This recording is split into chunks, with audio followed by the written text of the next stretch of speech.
Welcome to rice laughed YouTube channel. The perfect being के एक और एपिसोड नंबर 3 के साथ हाजिर हूँ। करता हूँ आरंभ इस वीडियो का। चैप्टर की शुरुआत में हम गोंगे को काफ़ी नर्वसली उसके फादर के फ्रेंड के सामने खड़ा हुआ देखते हैं, जिसे मैं टोपी वाला पर्सन करके बुलाने वाला हूँ। वो टोपी वाला पर्सन बोलता है, आखिर तुम कौन हो? गोंगिक उसको अपना इंट्रोडक्शन देते हुए बोलता है, मैं यांग ये का बेटा हूँ, मेरा नाम गोंगिक है। वो टोपी वाला पर्सन बोलता है, अरे मैं इसके बारे में बात नहीं कर रहा, क्या तुम श्योर हो कि तुम एक इमोर्टल हो? तुम काफ़ी ज़्यादा स्ट्रांग लग रहे हो। गोंगिक अपनी बॉडी को देखते हुए बोलता है, ओह ये शायद मैं एक मिक्स ब्लड हूँ, इसलिए वो काफ़ी सस्पिशियस होकर बोलते हैं, क्या एक मिक्स ब्लड? लेकिन एक इमोर्टल का ब्लड काफ़ी थिकर होता है। यहाँ पर मैं बात तुम्हारे फादर की कर रहा हूँ, और एक ह्यूमन के ब्लड एक इमोर्टल के ब्लड के साथ कैसे मिक्स हो सकता है? गोंगिक उनका रिप्लाई देता है, शायद मेरी मदर का ब्लड काफ़ी पावरफुल है, इसलिए। फिर वो टोपी वाला पर्सन बोलता है, तुम काफ़ी अजीब हो। वो आगे जाते हुए बोलते हैं, चलो मेरे पीछे आओ। गोंगिक उनके पीछे आते हुए उनसे पूछता है, आखिर हम कहाँ जा रहे हैं? वो बोलते हैं, क्या तुम यहाँ पे पढ़ाई करने के लिए आए हो ना? गोंगिक बोलता है, हाँ मैं अपने फादर के कहने पर यहाँ पे अपनी सिविल सर्विस के एग्ज़ाम की प्रिपरेशन करने के लिए आया हूँ, लेकिन वो जगह किसी माउंटेन के बीच में तो नहीं थी। आगे चलते हुए वो बोलता है, ये पर्सन जिसका नाम बियर ग्रिल्स है, जो कि मेरा ट्यूटर होने वाला है, लेकिन मैं फिर भी इसे टोपी वाला पर्सन कहकर बुलाने वाला हूँ। अब वो आगे मन में बोलता है, ये देखने में काफ़ी अच्छे लगते हैं, शायद ये एक मोटल है, इसलिए। फिर वो उनसे पूछता है, क्या आसपास कोई एक टेम्पल है? वो टोपी वाला पर्सन आगे जाते हुए बोलता है, आखिर तुम किस बारे में बात कर रहे हो? गोंगिक मन में सोच रहा होता है, आखिर हम माउंटेन्स के इतने बीच में क्यों जा रहे हैं? इतने में वो टोपी वाला पर्सन बोलता है, हम पहुंच गए। अब हम उसके घर को देखते हैं, जहाँ पर कई सारे जाल लगे थे। वो टोपी वाला पर्सन बोलता है, चलो मेरे साथ आओ। गोंगिक मन में सोच रहा होता है, डैड आखिर आप अपने बेटे को और क्या सिखाना चाहते हो? अब वो टोपी वाला पर्सन गोंगिक से पूछ रहा होता है, तुम अवेकन हो, है ना? गोंगिक उसका रिप्लाई हाँ में देता है। वो टोपी वाला पर्सन हाथों में स्टिक लेकर गोंगिक से पूछता है, क्या तुमने कभी अपनी पावर को टेस्ट करने के बारे में सोचा है? गोंगिक बोलता है, हाँ मैंने एक बार अपने हाथों को काट लिया था। मुझे थोड़ी सी इंजरी हुई, लेकिन वो काफ़ी जल्दी ठीक हो गई थी। अब वो टोपी वाला पर्सन पूछता है, क्या तुम्हें पता है कि हमारी बॉडी इतनी जल्दी हील कैसे करती है? गोंगिक उसका रिप्लाई नो में देता है। तो वो टोपी वाला पर्सन बोलता है, मुझे भी नहीं पता। गोंगिक हैरानी से पूछता है, क्या मतलब है आपका? तो वो टोपी वाला पर्सन हंसते हुए बोलता है, नेवर माइंड, तुम्हें इसके बेसिस के जो बारे में जानने की ज़रूरत नहीं है। पहले जो तुम्हें जानने की ज़रूरत है वो है स्टेमिना। एक इमोर्टल के पास जितना अच्छा स्टेमिना होता है, उसके पास उतनी ही ग्रेट हीलिंग पावर होती है।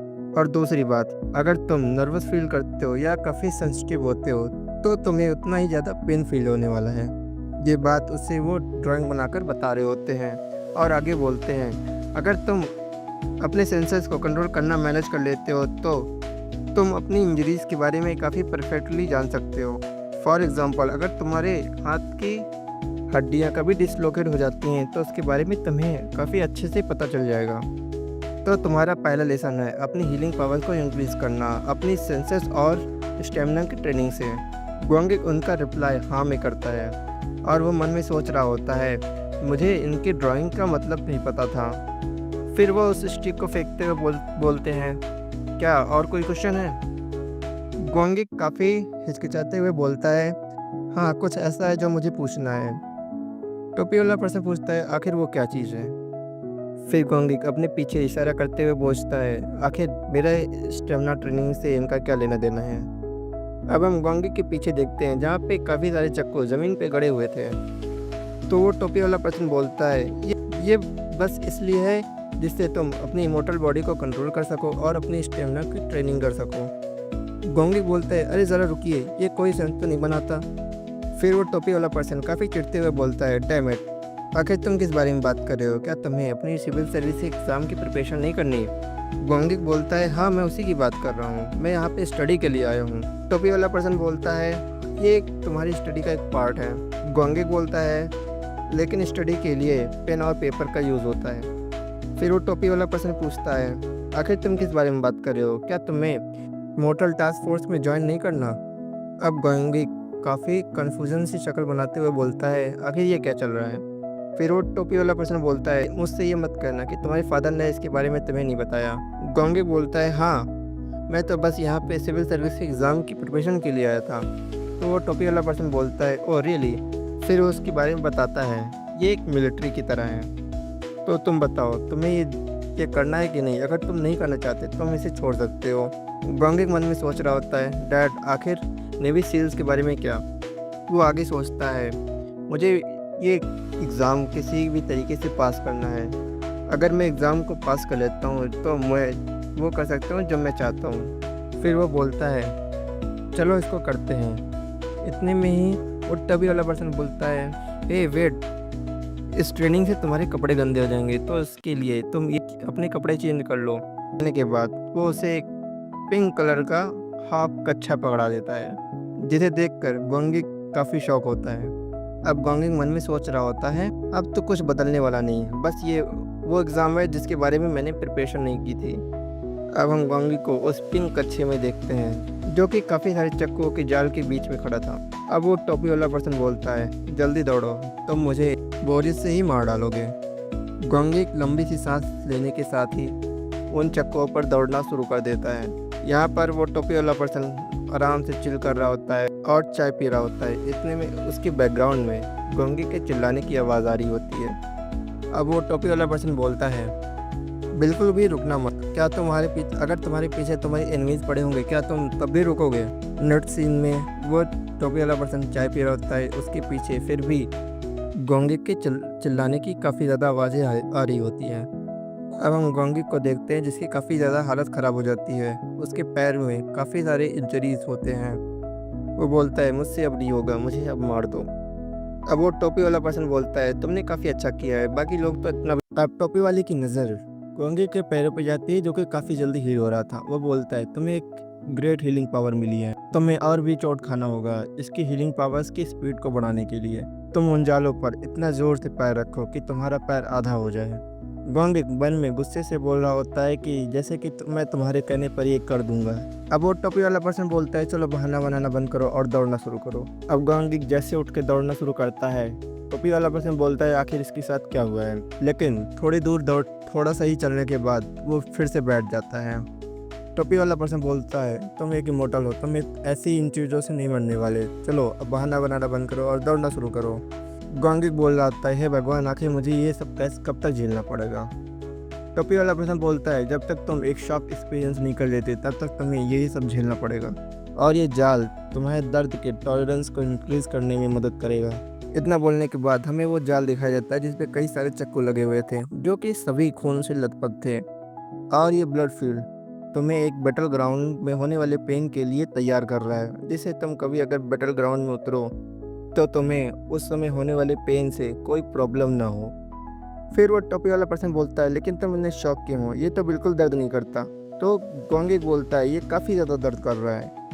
गोंगिक मन में सोच रहा होता है, मैं एक मोटर होने से पहले एक ट्रांसफार्मर हूँ, और एक ट्रांसफार्मर के पास काफ़ी ज़्यादा स्ट्रांग बॉडी होती है, वो कभी भी इस तरह से शॉक में नहीं जाते। आगे वो टोपी वाले पर्सन से बोलता है, क्या इस ट्रेनिंग को कंप्लीट करने के लिए शॉक में जाने के अलावा कोई और तरीका नहीं है? फिर वो टोपी वाला पर्सन बोलता है, आखिर तुम 46 मीटर कितने तेज दौड़ सकते हो? तो गोंगिक उसके रिप्लाई में बोलता है, लगभग 6 सेकंड। आगे वो टोपी वाला पर्सन बोलता है, तो फिर ठीक है, तुम 6 सेकंड के अंदर 46 मीटर तुम्हें दौड़ना पड़ेगा। अगर तुम ये कंप्लीट कर लेते हो तो तुम्हारी ट्रेनिंग यहीं पे खत्म होती है। गोंगिक आगे रेडी होते हुए बोल रहा होता है, क्या मुझे इसे 6 सेकंड में कंप्लीट करना है, यही ना? वो टोपी वाला पर्सन बोलता है, हाँ, तुम्हें बस इतना ही करना है। अब वो आगे बढ़ते हुए बोलता है, आप इससे पीछे नहीं हट सकते। गोंगिक मन में सोच रहा होता है, मैंने इससे 6 सेकंड के लिए बोल दिया है, लेकिन मैं इसे थोड़ा इजी लूँगा, और ये मुझे काफ़ी ज़्यादा दर्द कर सकता है, इसके लिए मैं अपने कुछ सेंसर्स को ब्लॉक कर दूंगा। इतना कहते हुए वो आगे जा रहा होता है, और टोपी वाला पर्सन उसे हैरानी से देख रहा होता है। अब वो उन चक्कों पर दौड़ना शुरू करता है और बोलता है, 6 second is a piece of cake. Next scene में हम उस टोपी वाले पर्सन को देखते हैं, जो कि गोंगिक को काफ़ी हैरानी से देख रहा होता है। अब हम गोंगिक को उन चक्कों पर दौड़ते हुए देखते हैं, जो कि पूरी तरह से ब्लडी हो गया होता है। नेक्स्ट सीन में हमें गोंगिक को दिखाया जाता है, जो कि 46 मीटर को 6 सेकंड में दौड़कर कंप्लीट कर देता है। अब वो टोपी वाला पर्सन बोलता है कि तुम कितने ज़्यादा अजीब हो। अब वो गोंगिक से चिल्लाते हुए बोलता है, चलो एक बार और दौड़ना शुरू करो। गोंगी चिढ़ते हुए बोलता है, क्या? अब वो टोपी वाला पर्सन मन में बोल रहा होता है, क्या मुझे 6 सेकंड से ज़्यादा लगा था ये कंप्लीट करने में? अब वो गोंगी से बोलता है, चलो छोड़ो, चलो नेक्स्ट ट्रेनिंग की तरफ बढ़ते हैं। अब हम गोंगी के हाथ में एक पट्टा देखते हैं। वो बोलता है, आखिर ये कुत्ते का पट्टा किस लिए है? वो टोपी वाला पर्सन बोलता है, इस ट्रेनिंग के लिए इस पट्टे की ज़रूरत है, तुम इसे अपने गले में पहन लो। गोंगी उस पट्टे को गले में डालते हुए बोलता है, मुझे काफ़ी बुरी फीलिंग आ रही है, आखिर आप इस कुत्ते के पट्टे से मेरे साथ क्या करने वाले हैं? आगे वो टोपी वाला पर्सन बोलता है, तुम्हें अब अपनी ब्रीथ को रोकने की कोशिश करनी है। गोंगी बोलता है, क्या इस तरह? टोपी वाला पर्सन बोलता है, हाँ इसी तरह। नेक्स्ट सीन में वो टोपी वाला पर्सन एक रिमोट को दिखाते हुए बोलता है, अगर मैं इस रिमोट के बटन को दबाऊंगा तो वो पट्टा तुम्हारे गले को घोटना शुरू कर देगा। आगे वो टोपी वाला पर्सन बोलता है, तुमने ब्लड फील्ड पर भी सर्वाइव किया है, क्या तुम अब पीछे हटना चाहते हो? तुम्हें पीछे नहीं हटना चाहिए। अब गोंगे परेशान होकर बोलता है, इसे तो अच्छा था ये सब हम पानी के अंदर करते, या इसको किसी और तरीके से हम करते। आगे वो टोपी वाला पर्सन बोलता है, चलो बहुत हुआ, अगर तुम्हारा गला कोई घोट रहा हुआ तो ये ट्रेनिंग तुम्हारी काम आएगी, और अगर किसी फाइट में अगर तुम बेहोश हो जाते हो तो तुम्हारा पत्ता वहीं पे कट जाएगा। आगे वो बोलते हैं, उस ट्रबल ईयर के बाद एक सुपर नेशनल वार शुरू थी, जिसमें कई सारे सुपर नेशनल एबिलिटीज़ वाले लोगों ने लड़ाई की थी, जिस लड़ाई को देखकर ऑर्डिनरी लोग काफ़ी ज़्यादा डर गए थे। उसके बाद उन्होंने सुपर नेचुरल एबिलिटीज़ वाले लोगों के खिलाफ लड़ना शुरू कर दिया था। अब गोंगे उनसे पूछता है, आप बताइए मुझे ये ट्रेनिंग पास करने के लिए अब मुझे आगे क्या करना पड़ेगा? फिर वो टोपी वाला पर्सन बोलता है, ज़्यादा कुछ नहीं, तुम्हें बस 5 मिनट तक खुद को होल्ड करना है। गोंगे बोलता है, क्या 5 मिनट? चलो फिर ठीक है। आगे वो बोलते हैं, और अगर तुम मरना नहीं चाहते तो इस पट्टे को अपने गले से उतारने की कोशिश मत करना, और इस रिमोट को तो बिल्कुल भी मुझसे छीनने की कोशिश मत करना। हालांकि ये ट्रेनिंग कन्फर्मली तुम्हारे काम आने वाली है। गोंगे बोलता है, ठीक है, मैं इसे याद रखूंगा। अब टोपी वाला पर्सन पूछता है, क्या तुम रेडी हो?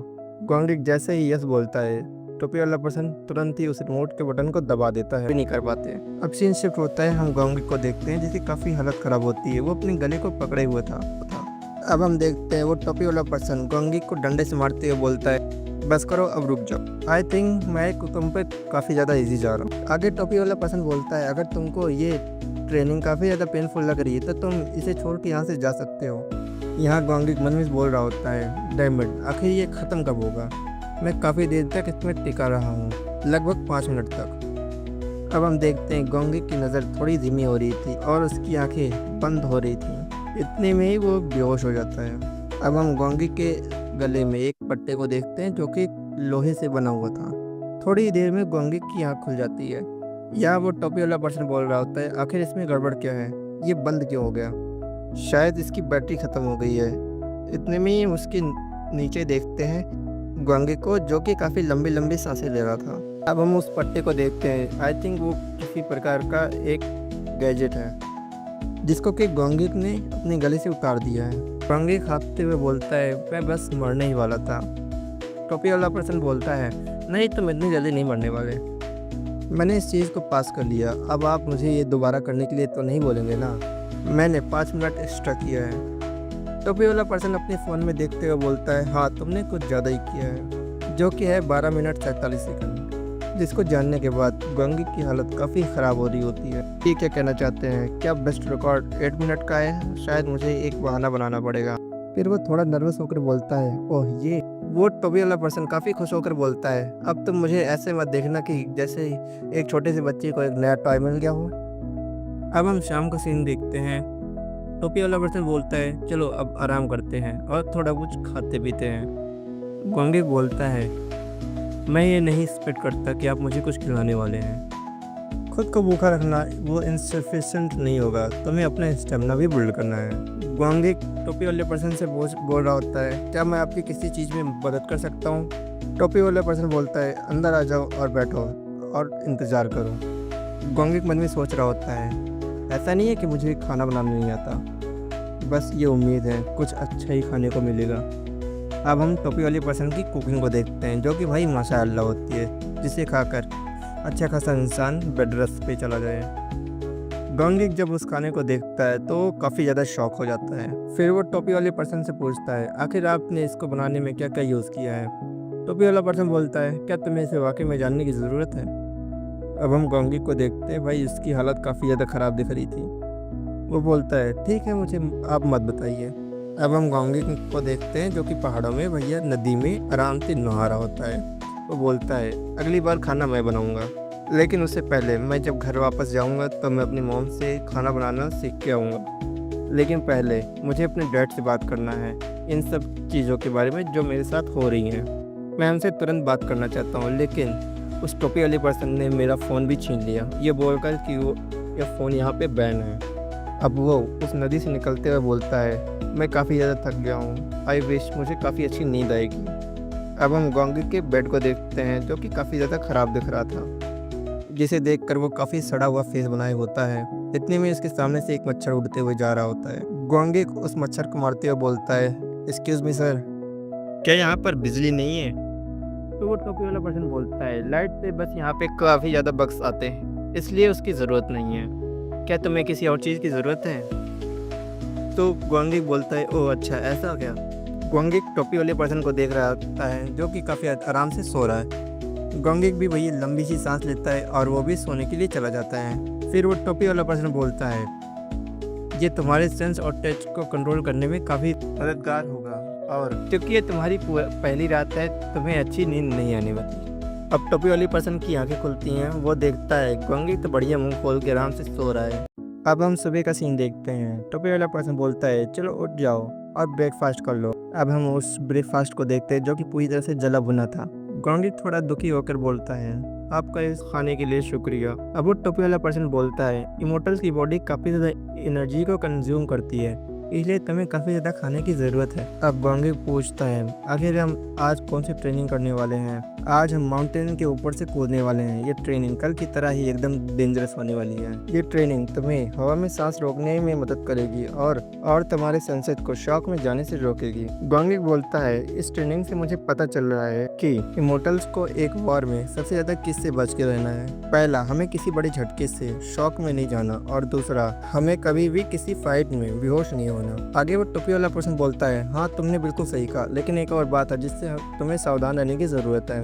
अगर तुम अपने पैर को खो देते हो तो तुम्हारी स्पीड फाइट में कम हो सकती है, और तुम्हारा अपोनेंट कभी तुम्हारे ऊपर काफ़ी डेंजरस अटैक कर देता है तो तुम उसे अपने हाथों से रोक सकते हो, एक शील्ड की तरह, क्योंकि इमोटल्स के हाथ एक शील्ड की तरह होते हैं। अगर तुम्हारा अपोनेंट तुम्हारा हेड चाहता है तो तुम उसे अपना हाथ दे सकते हो, और अगर तुम्हारा अपोनेंट तुम्हारा पैर चाहता है तो तुम उसे अपना हाथ दे सकते हो। इसका मतलब है तुम अपने हाथों को एक शील्ड की तरह यूज कर सकते हो।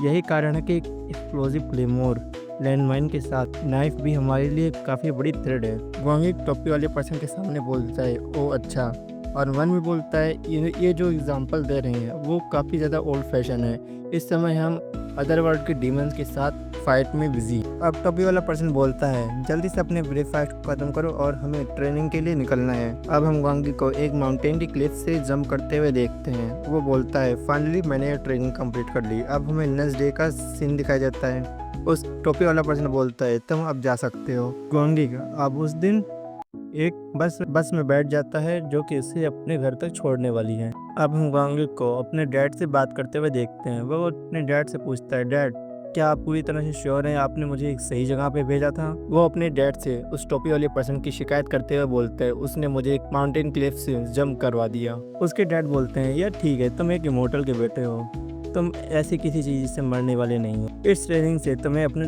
बॉडी के लिमिट्स को जानने में मदद मिलेगी, तो तुम्हें इसके बारे में चिंता करने की ज़रूरत नहीं है। गोंगी मन में बोल रहा होता है मैंने बस इतना सीखा कि मेरी बॉडी कितनी मजबूत है, मैं तो एक बार भी बेहोश नहीं हुआ। उसके डैड बोलते हैं अच्छा ठीक है, तुम जल्दी से घर आ जाओ और आराम कर लो थोड़ा सा। गोंगी बोलता है लेकिन उस एग्ज़ाम को क्या जो मैं देने वाला हूँ। अब हम गोंगी की मदर की आवाज़ सुनते हैं जो कि गोंगी के फादर को बुला रही थी इसकी मदद करने के लिए। उसके फादर बोलते हैं मुझे जाना होगा, मैं तुमसे बाद में बात करता हूँ। इतना बोल कर वो फ़ोन कट कर देते हैं। गोंगी मन में बोल रहा होता है ये भी सही है कि मैं अपनी बॉडी की लिमिट के बारे में आज जानूँ या कल, इससे तो कोई फ़र्क पड़ने नहीं वाला। मैं अब रेस्ट करने वाला हूँ जैसा कि मेरे फादर ने मुझसे कहा है। नेक्स्ट सीन में वो जैसे घर पे आता है वो नहाने के लिए चला जाता है, फिर वो वीडियो गेम्स खेलता है। इसके बाद वो बढ़िया सा डिनर करता है और मन में सोच रहा होता है मैं आज काफ़ी अच्छा खाना खा रहा हूँ जो कि मेरी मदर ने मेरे लिए बनाया है।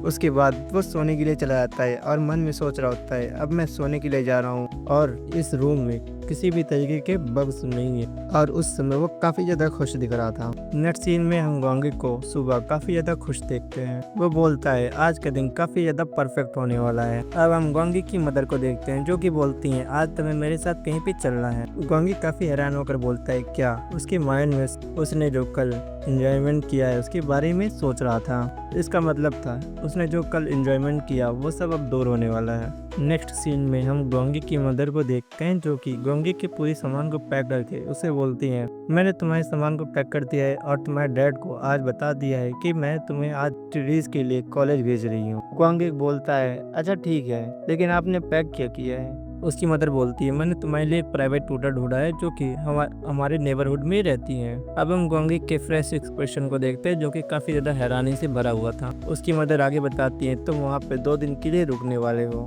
ये सुनने के बाद गोंगी तो और भी ज़्यादा शॉक हो जाता है। वो बोलता है क्या? वो बोलता है मुझे काफ़ी ज़्यादा बुरी फीलिंग्स आ रही हैं। नेक्स्ट सीन में हमें एक बिल्डिंग दिखाई जाती है। गोंगी की मदर बोलती हैं अब मैं तुम्हें 2 दिन के बाद रिसीव करने आऊँगी। गोंगी बोलता है क्या आप मुझे उनसे मिलवाने नहीं वाली? उसकी मदर बोलती है ये ठीक है। गोंगी बोलता है क्या ठीक है? उसकी मदर बोलती हैं एक स्मार्ट ब्रेन का क्या फ़ायदा जब तुम्हारी बॉडी ही कमज़ोर है। यह बात वो दरवाजे को बंद करते हुए काफ़ी क्रिपी तरीके से बोल रही होती हैं। गोंगी बोल रहा होता है मुझे अब रियलाइज़ हुआ कि यहाँ पर मेरे लिए क्या वेट कर रहा है। ये डेफिनेटली कोई कॉलेज ट्यूटर तो नहीं है। अब वो हंसते हुए बोलता है ये डीमन फैमिली मेरी है। इसी के साथ ये वीडियो यहीं पे ख़त्म होती है और अगर वीडियो अच्छी लगी हो तो जाते जाते वीडियो को लाइक शेयर कमेंट करते जाना।